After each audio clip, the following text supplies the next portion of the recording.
Aurtengo Durangoko azokan milaka bisitari izan ditugu euskal kultura auskotzeko asmoarekin. Iaz, Ziadeko ikerketa taldeak eginiko lanetik badakigu gehienak behin baino sarriago etortzen direla, bisitari fidelak ditugula eta urtero gehitzen zaigula norbait gehiago, eta hori izan da aurtengo arrakastaren gakoetako bat.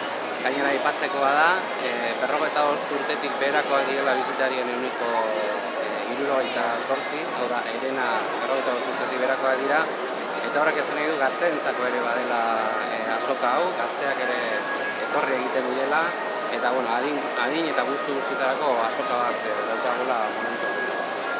Honi gehitu beharko genioke, badakizuenez Durangoko azoka ez da landako gunea bakarrik, erakuste azoka bakarrik, guneetan ere programazio oso mardula daukagu, eta guztietan oso harrera ona izan dugu benetan.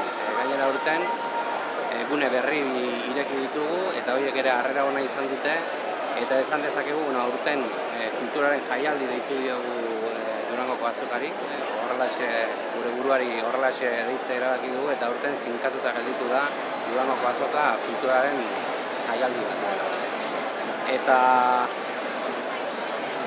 hemen mosketa bat egin beharko duzue.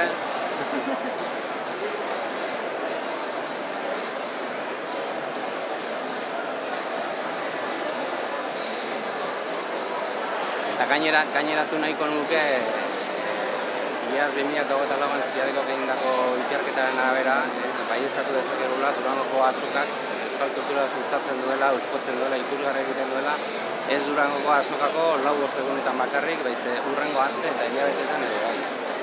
Eta, Euskal Herriko kulturzale guztiei dei egiten diegu, urte hau osoan zehar, jo dezatela euskal kulturara nahi bezain beste, ez dietelako inoiz hutsik egin.